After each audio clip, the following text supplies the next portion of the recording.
नमस्कार दोस्तों और प्रिय विद्यार्थियों, आप सभी का जागृति क्लासेस के ऑनलाइन लर्निंग प्लेटफॉर्म पे हार्दिक स्वागत है। आज हम बात करेंगे हमारे क्लास 12 के नए चैप्टर त्रिविमीय ज्यामिति के बारे में और ये अपना क्लास 12 का चैप्टर नंबर 14 है।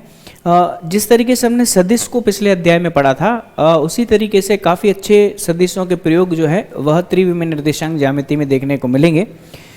सबसे पहले हमारा जो टॉपिक आता है वह आता है कि किसी सदिश के दिक कोसाइन और दिक अनुपात है ना। तो सबसे पहले हम डायरेक्शन कोसाइन को देख लेते हैं। ठीक है, डायरेक्शन कोसाइन, इसकी परिभाषा मैंने आपको सदिश चैप्टर में बताई थी कि किसी सदिश या फिर किसी बिंदु के स्थिति सदिश, किसी बिंदु के स्थिति सदिश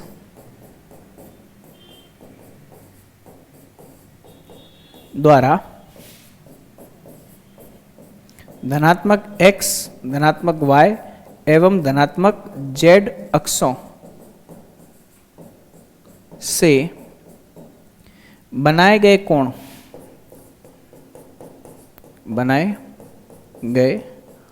कोणों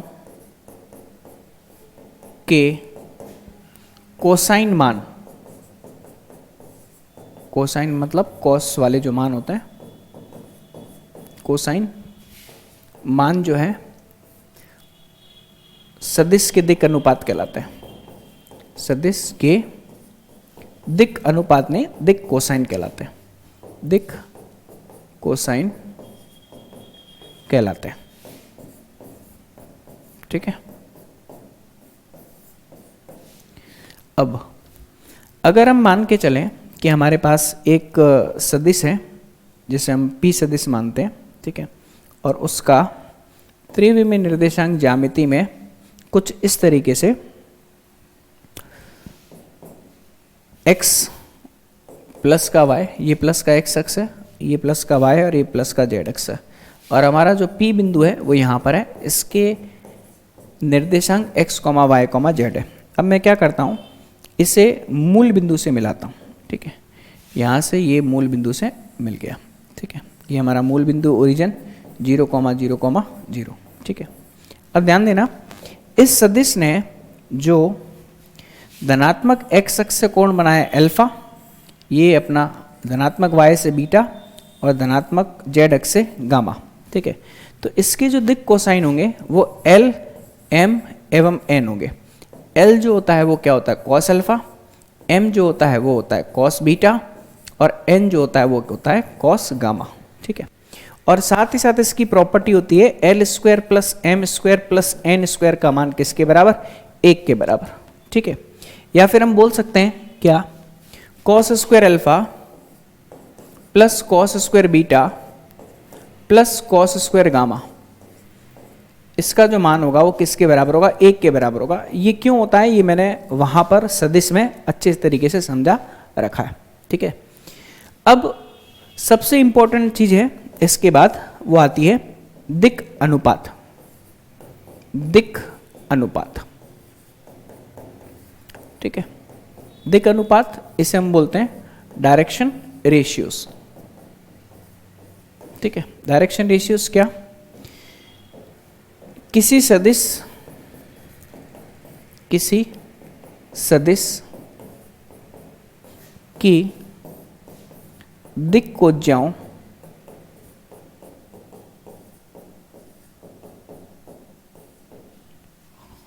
एवं दिक अनुपातों का अनुपात सदैव एक अचर राशि होगी या अचर राशि होती है।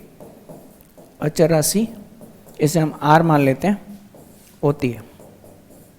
ठीक है, कहने का मतलब है कि यदि किसी सदिश के दिक अनुपात A, B एवं C है, ठीक है, और दिक कोज्याएं जो है वो L, M और N है। ठीक है, ये अपने पास क्या है, दिक अनुपात, और ये क्या है अपने पास, दिक्कोज्य है। ठीक है, तो हम बोल सकते हैं कि A बट्टा L ये बराबर होता है B बट्टा M और ये बराबर होता है C बट्टा N, और ये एक निश्चित राशि देता है जिसे हम R बोल सकते हैं, जहां पर R जो है वो उस सदिश का परिमाण होता है। R जो है वह क्या है, परिमाण। ठीक है, या फिर हम A को क्या बोल सकते हैं, L इंटू आर, B को बोल सकते हैं क्या, M इंटू आर, और C को बोल सकते हैं हम N इंटू आर।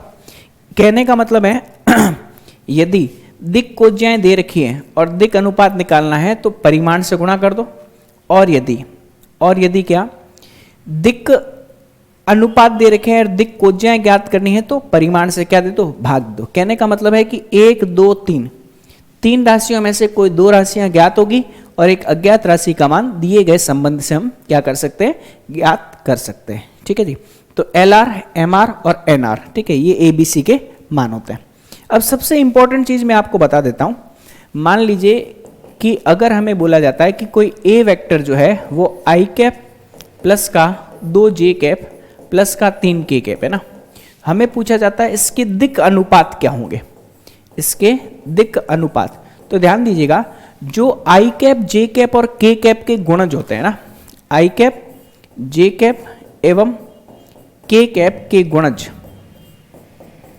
गुणज जो होंगे वही क्या होंगे, वही दिक् अनुपात होंगे, है ना, वही दिक् अनुपात होंगे, है ना। तो हमारे दिक् अनुपात क्या होंगे, 1, 2, 3, ये अपने पास क्या होंगे, दिक् अनुपात हो जाएंगे। अब अगर हमें दिक् कोज्याएं ज्ञात करनी है, दिक् कोज्याएं, ये सवाल आता है, दिक् कोज्याएं ज्ञात करनी है, ठीक है, तो वो होता है L, M और एवं N, है ना, L, M एवं N। अभी हमने एक संबंध बताया था कि A का मान L इंटू आर होता है, ठीक है, चूंकि A बराबर L इंटू आर है, B बराबर M इंटू आर है और C का मान कितना है, N इंटू आर के। तो जब हमें L निकालना है तो हम क्या कर सकते हैं, A बट्टा आर कर सकते हैं। A जो आएगा वो हमारे पास 1 है, ठीक है, और साधारणतः ये प्लस माइनस में लेते हैं, धनात्मक ऋणात्मक कुछ भी हो सकती है। A का मान 1 है और R का मान कितना आएगा, अंडर रूट में 1 का स्क्वायर, 2 का स्क्वायर, 3 का स्क्वायर, क्योंकि सदिश का परिमाण ऐसे निकालते हैं, 3 का स्क्वायर 9, 2 का स्क्वायर 4 और 1 का स्क्वायर 1, तो 9 प्लस 5 कितना आ जाएगा, अंडर रूट में 14, तो अपने को मिलेगा रूट 14 और वो भी प्लस माइनस का। उसी तरीके से M आएगा प्लस माइनस का B बट्टा आर। B का मान कितना भाई, ये है 2 और C का मान है 3, तो ये आएगा प्लस माइनस का 2 बट्टा रूट 14 के बराबर, ठीक है। उसी तरीके से N आएगा प्लस माइनस का C बट्टा आर, ये आएगा प्लस माइनस का 3 बट्टा अंडर रूट में 14, ठीक है जी। क्लियर है भाई सभी को, क्योंकि ये जो कोण है वह अधिक कोण और न्यून कोण के रूप में देखे जाते हैं, इसलिए प्लस भी आता है और माइनस का साइन भी आता है, ये अपने को ध्यान रखना है, ठीक है। तो दिक् कोज्याएं ज्ञात है तो दिक् अनुपात निकाल सकते हैं, और दिक् अनुपात ज्ञात है तो हम आसानी से क्या कर सकते हैं, दिक् कोज्याओं का मान ज्ञात कर सकते हैं, ठीक है। अब नेक्स्ट आता है दो बिंदुओं को मिलाने वाली रेखा की दिक् कोज्या। दो बिंदुओं को मिलाने वाली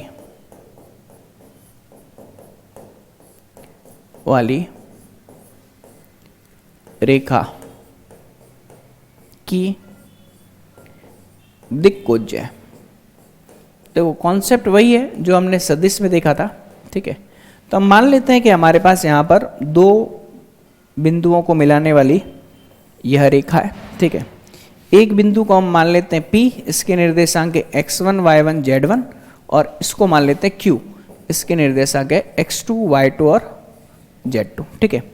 अब देखिएगा, यदि हम ज्ञात करना चाहें PQ वेक्टर ना, तो PQ वेक्टर क्या आएगा हमारे पास, ये आएगा x2 माइनस का x1 i कैप प्लस का y2 माइनस का y1 j कैप प्लस का z2 माइनस का z1 k कैप, ये मैंने आपको बताया था, ठीक है।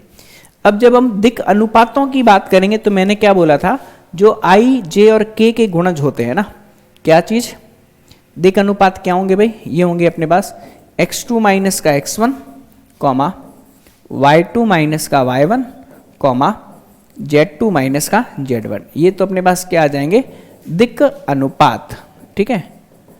और अगर हमें दिक् कोज्याओं को ज्ञात करना है तो इस सदिश के परिमाण में, इस सदिश के परिमाण का इन दिक् अनुपातों में क्या दे देंगे, भाग दे देंगे।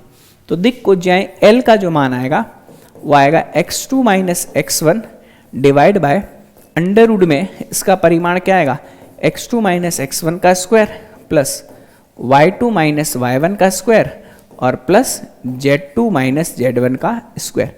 ये आएगा अपने पास किस में, प्लस माइनस में, है ना। वैसे ही m का मान क्या आएगा, y2 minus y1 plus minus में डिवाइड बाय अंडर रूट में क्या, x2 माइनस x1 का square plus y2 minus y1 का स्क्वायर प्लस z2 माइनस के z1 का स्क्वायर, ठीक है। और जब हम L हो गया, M हो गया, अब N की बात करेंगे तो वही प्लस माइनस का z2 माइनस का z1 डिवाइड बाय ये पूरा का पूरा जो मान है वो वर्गमूल में अंडर रूट में आ जाएगा, ठीक है। तो ये L, M और N के मान ज्ञात हो जाएंगे यदि दो बिंदुओं को मिलाने वाली रेखा की दिक् कोसाइन हमें ज्ञात करने हो, ठीक है जी। चलिए ये हमने देख लिया।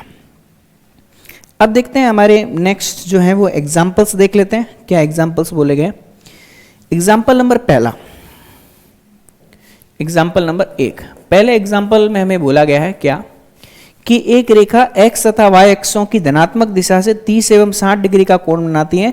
यह रेखा z अक्ष की धनात्मक दिशा से कितने डिग्री का कोण बनाएगी। देखिए धनात्मक x और धनात्मक y और धनात्मक z, ठीक है। इसके साथ कोण बनाती है 30 डिग्री का, इसके साथ कोण बनाती है 60 डिग्री का, और ये ज्ञात करना है कि z अक्ष के साथ में क्या कोण बनाती है, ठीक है। तो हमें देखो अल्फा का जो मान दे रखा है वो 30 डिग्री दे रखा है, बीटा का जो मान दे रखा है वो 60 डिग्री दे रखा है, और गामा का जो मान है वो हमें ज्ञात करना है।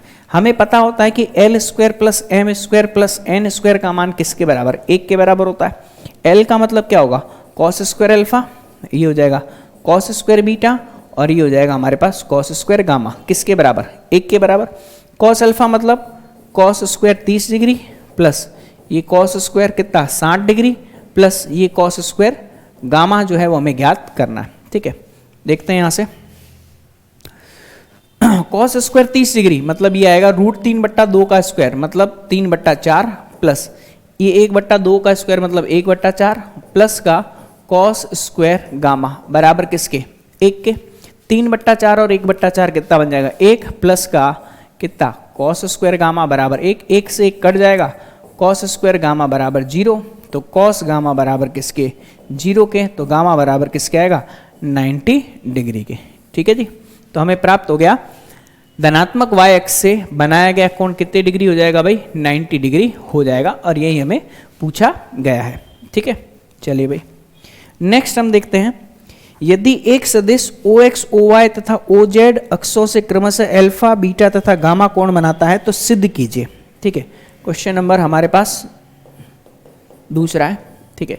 OX से कितना बनाता है अल्फा, OY से कितना बनाता है बीटा, और OZ से बनाता है कितना गामा। तो सिद्ध क्या करना है, सिद्ध करना है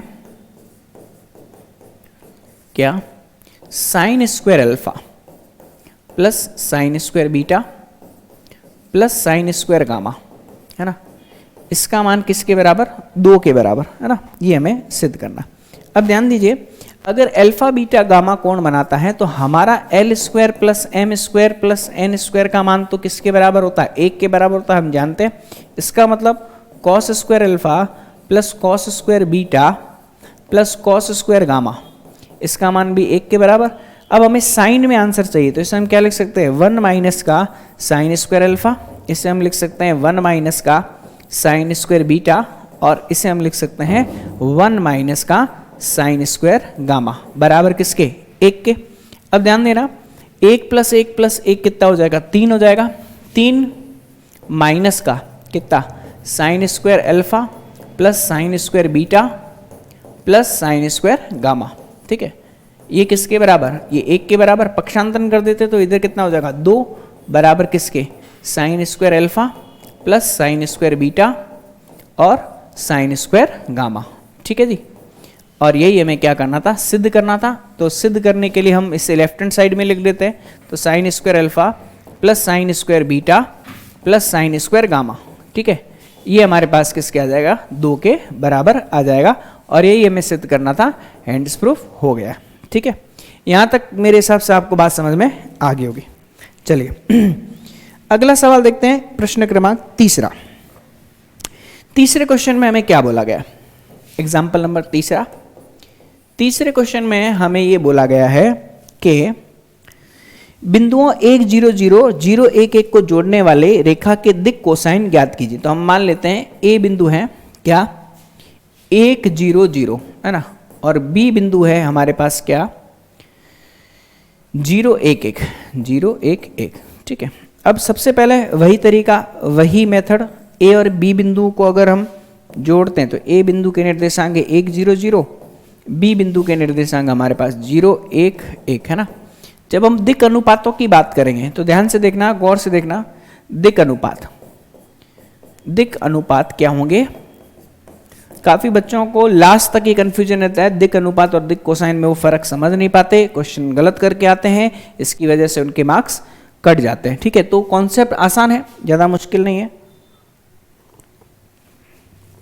देखिएगा, जब हमें दिक् अनुपात ज्ञात करने हैं तो हमें पता है फाइनल माइनस इनिशियल करते हैं, तो कितना आएगा, 0 माइनस का 1 कॉमा 1 माइनस का 0 कॉमा 1 माइनस का 0, तो हमें कितना मिलेगा, माइनस का 1 1 और 1 प्राप्त होगा, ठीक है। ये तो हमारे पास क्या आ गए, दिक् अनुपात आ गए, ठीक है। मतलब ए का मान आ गया माइनस का 1, बी का जो मान आ गया वो 1 आया, सी का मान आया 1।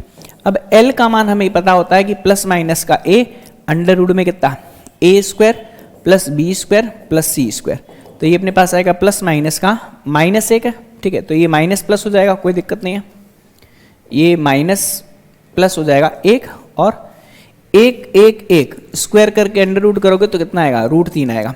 वैसे ही m का जो मान आएगा वो 1 बट्टे में कितना आएगा, √3 आएगा, ये प्लस माइनस का, और n का मान कितना आएगा, प्लस माइनस का 1 बट्टा अंडर रूट में 3, क्योंकि भाग तो अंडर रूट में A square plus B square plus C square का देना है, जिसका मान हमने √3 ज्ञात कर लिया है, ठीक है जी।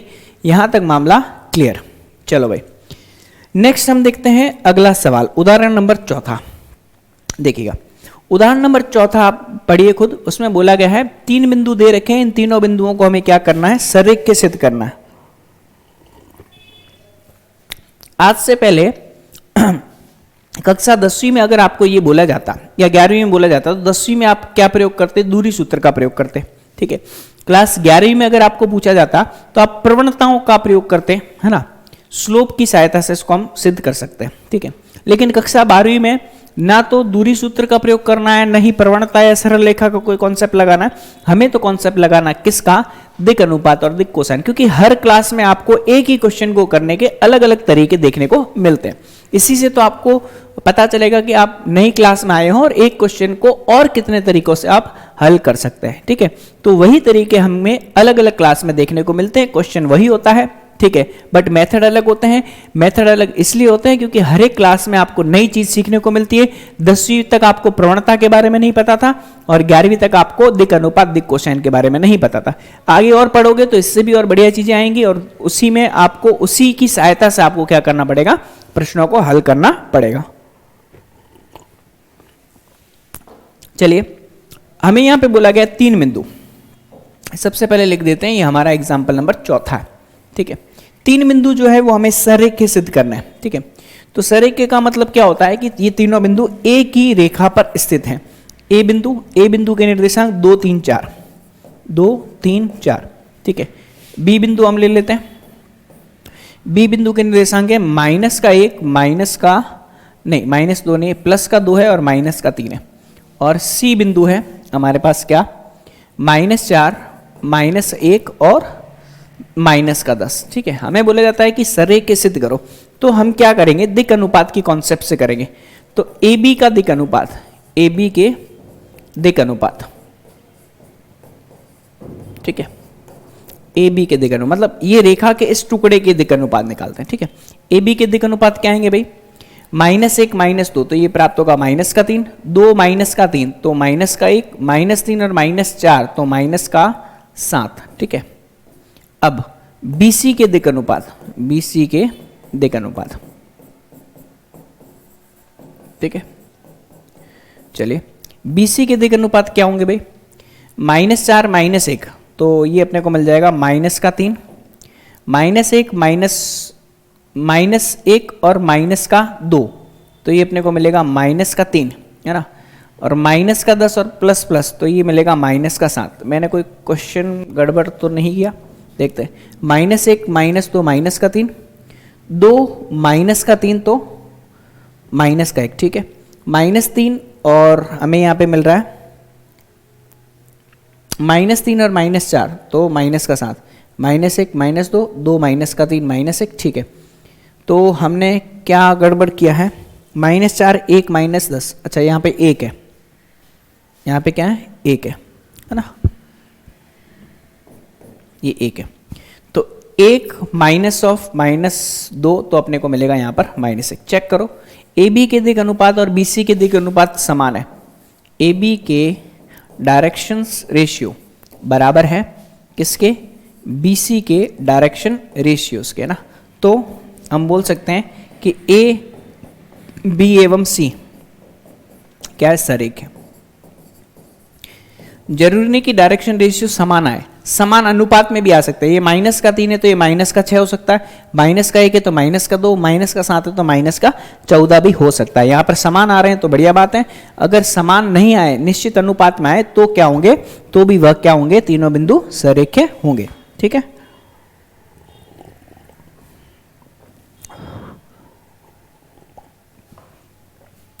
क्योंकि यहां पर B बिंदु जो है उभयनिष्ठ है, ठीक है। हालांकि जब AB और BC के दिग अनुपात समान आते हैं तो AB समांतर होता है BC के, लेकिन B बिंदु दोनों में उभयनिष्ठ है। उभयनिष्ठ है मतलब ये एक ही रेखा पर होने चाहिए, ठीक है जी। चलिए नेक्स्ट हम देखते हैं उदाहरण नंबर 5वां, एग्जाम्पल नंबर 5। एग्जाम्पल नंबर 5 हमें क्या बोल रहा है, ये बोल रहा है कि यदि रेखा x, y और z अक्ष के साथ 90, 135 और 45 डिग्री का कोण बनाता है तो रेखाओं के दिक कोसाइन ज्ञात कीजिए। अब ये तो बच्चा क्वेश्चन है, अल्फा का मान कितना दे रखा हमें, 90 डिग्री है ना, बीटा का मान ये हमें दे रखा है 135 डिग्री, और गामा का मान, गामा कितना दे रखा हमें 45 डिग्री, ठीक है। अब हमें पता होता है कि दिक कोसाइन ज्ञात करने के लिए L बराबर क्या होता है, कॉस अल्फा, ठीक है। कॉस अल्फा मतलब कॉस 90, कॉस 90 का मान कितना होता है, 0 के बराबर। M जो होता है वो होता है हमारे पास कॉस बीटा, कॉस बीटा का मतलब होता है कॉस 135 डिग्री। कॉस 135 डिग्री का मान ज्ञात किया जा सकता है कैसे, कॉस इसे हम लिख सकते हैं 180 माइनस का 45 डिग्री। सेकेंड क्वाड्रेंट में कॉस ऋणात्मक तो माइनस का 1/√2, ठीक है। और n जो होगा वो कॉस गामा मतलब कॉस 45 डिग्री, कॉस 45 डिग्री का मान किसके बराबर ये होता है हमारे पास 1/√2 के बराबर, ठीक है जी। अब जब इसको वर्ग करके जोड़ेंगे तो 0 का स्क्वायर माइनस 1/√2 का स्क्वायर 1/2, 1/√2 का स्क्वायर 1/2, तो योग कितना आएगा, 1 आएगा, ठीक है। तो हमारे पास इसका आंसर आ गया, LMN के मान आ गए, ठीक है। चलिए अब हम बात करेंगे एक्सरसाइज 14.1 की, देखते हैं यहां से। आसान सी एक्सरसाइज है, अभी जो हमने एग्जांपल्स किए हैं वो अगर आपको अच्छे से समझ में आए तो इस प्रश्नावली का कोई भी प्रश्न ऐसा नहीं होगा जो हमें से नहीं बनेगा। एक रेखा के दिक कोसाइन ज्ञात कीजिए जो निर्देशीय अक्षों के साथ में समान कोण बनाती है, ठीक है। समान कोण बनाने का मतलब है कि हमें दे रखा है अकॉर्डिंग टू क्वेश्चन अल्फा बराबर बीटा बराबर क्या, गामा दे रखा है, ठीक है। तो हम जानते हैं कि कॉस स्क्वायर अल्फा, या फिर पहले बोल सकते हैं चूंकि L square plus M square plus N square का मान 1 के बराबर होता है, तो हम इसे लिख सकते हैं cos square alpha plus cos square beta plus cos square gamma, है ना, ये 1 के बराबर। तो ये अपने पास अल्फा बीटा गामा तीनों बराबर दे रखा है, तो कॉस स्क्वायर अल्फा प्लस ये भी हो जाएगा कॉस स्क्वायर अल्फा और ये भी हो जाएगा कॉस स्क्वायर अल्फा बराबर 1 के। तो 3 टाइम्स कॉस स्क्वायर अल्फा बराबर 1 के, तो कॉस स्क्वायर अल्फा बराबर आएगा 1/3 के, या फिर हम बोल सकते हैं कॉस अल्फा का मान आएगा प्लस माइनस के 1/√3 के बराबर। वैसे ही कॉस बीटा भी आएगा, ठीक है, और वैसे भी कॉस गामा भी आएगा प्लस माइनस का 1/√3। ये क्वेश्चन आ रखा है आपके 2020 में, अभी आया था, ठीक है। कोरोना से पहले जो पेपर हुआ था उसमें ये क्वेश्चन, मतलब कोरोना के मिड में ही हो गया था, 2 पेपर जो छूटे थे वही हो गया था, ठीक है। तो ये क्वेश्चन आया हुआ, लिखा हुआ है किताब में मेरे ऊपर अलग से पेन से। 2 बिंदुओं को मिलाने वाली रेखा की दिक् कोज्याएं ज्ञात कीजिए। ये बता सकते हैं, कोई बड़ी बात नहीं, हमने एग्जाम्पल में किया है। यदि एक रेखा के दिक् अनुपात है तो इसकी दिक् कोज्याएं ज्ञात कीजिए, ये भी हम ज्ञात कर सकते हैं। प्रश्न क्रमांक 4 देखते हैं। चौथे प्रश्न में हमें क्या बोला गया है कि एक सदिश एक्स वाई तथा जेड अक्षों से ये कोण बनाता है। यदि सदिश आर का परिमाण 2 इकाई है तो आर वेक्टर हमें ज्ञात करना है। देखिए हमें बोला जाता है क्वेश्चन नंबर 4 में, ठीक है, आर वेक्टर हमें ज्ञात करना है। तो मैं मान लेता हूं ये ए आई कैप प्लस का बी जे कैप प्लस का सी के कैप है ना, और आर वेक्टर का जो परिमाण है वो हमें किसके बराबर दे रखा है, 2 इकाई के बराबर दे रखा है, ठीक है। हमें क्या ज्ञात करना है, इसकी दिक् कोज्याओं को ज्ञात करना है, ठीक है। क्या ज्ञात करना है इसको, आर वेक्टर को खुद को ही ज्ञात करना। चलो बढ़िया, मतलब ए बी सी के मान ज्ञात करने। तो एक काम करता हूं, एल एम और एन के मान तो हम ज्ञात कर सकते हैं। ये होगा हमारे पास कॉस अल्फा, ये होगा हमारे पास कॉस बीटा, ये होगा हमारे पास कॉस गामा। कॉस अल्फा मान दे रखा है, अल्फा का मान कितना 45 डिग्री, ठीक है। और कॉस बीटा, बीटा का मान दे रखा हमें 60 डिग्री। और ये कॉस गामा तो कॉस 120 डिग्री। कॉस 45 मेरे हिसाब से 1/√2 होता है, कॉस 60 मेरे हिसाब से 1/2 होता है, और कॉस 120 180 माइनस का 60 है ना, 180 माइनस का 60 मतलब कॉस 60, कॉस 60 माइनस का कॉस 60 कितना, ये भी 1/2 होगा कि कुछ और होगा।